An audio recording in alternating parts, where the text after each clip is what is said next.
2,000 रुपये हर महीने आप बचाएं और 10 साल के बाद लगभग 1 करोड़ बनाएं। 10 साल भी नहीं, ये 5 या 6 साल भी हो सकते हैं।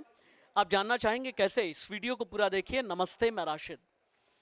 अगर आप अपनी सेविंग्स में LIC में पैसे, मैं ये नहीं कह रहा कि LIC में पैसे इन्वेस्ट ना करें, लेकिन आपको ये पता होना चाहिए कि आप अगर पैसे इन्वेस्ट कर रहे हैं तो आपकी इन्वेस्टमेंट कहाँ से 2 गुनी, 3 गुनी या कई गुना तक हो जाएगी।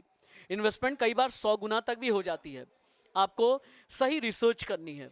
अब ये इंस्ट्रूमेंट क्या क्या हैं, 2 मैं आपको बताने वाला हूँ। इसके बारे में अच्छे से सुन लीजिए आप कान खोल करके। पहला SIP और दूसरा SWP।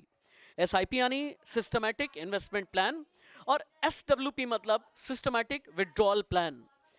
SIP और SWP के बारे में जितना जल्दी आप जान जाएं उतना ही ज़्यादा अच्छा है। कम उम्र में अगर SIP में इन्वेस्टमेंट आप करते हैं तो आप 2,000 रुपये भी अगर महीने के लगाते हैं 8 से 10 साल के बीच, अगर बीच बीच में आप टॉपअप करते हुए चलें, 2,000 रुपये महीना, साल भर के बाद उसमें 2,000 को 2,500 कर दिया या 4,000 कर दिया। आप जैसे जैसे टॉपअप करते हुए चलेंगे वैसे वैसे आपके पैसों की कंपाउंडिंग होती जाती है। कंपाउंडिंग का मतलब यह है कि आपके पैसों का जो इन्वेस्टमेंट है, इन्वेस्टमेंट का फ़ायदा और उस पर फ़ायदा उसका चक्र बनता चला जाता है। इसको SIP बोलते हैं, सिस्टमैटिक इन्वेस्टमेंट प्लान। वहीं एक और प्लान है SWP।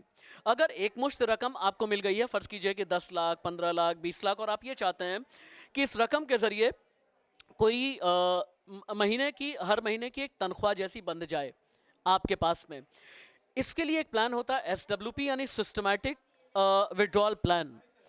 इसके बारे में आप ये जानें, आपकी एक मुश्त रकम ले ली जाती है, अलग अलग फंड में इन्वेस्ट कर दिया जाता है और आपसे ये कहा जाता है कि 0.5 या 0.6% के आसपास हर महीने आप निकालते रहें। फ़र्ज़ कीजिए कि अगर आपने 10 लाख रुपए इन्वेस्ट किया है तो आप 5 से 6,000 रुपये हर महीने निकाल सकते हैं, और अगर सही इन्वेस्टमेंट है तो वो 10 लाख रुपए भी आपके बढ़ते रहेंगे। इन 2 इंस्ट्रूमेंट के बारे में आप जानकारी हासिल करते रहें। मैं वक्त वक्त पर आपको और भी कुछ टिप्स देता रहूँगा। नमस्ते।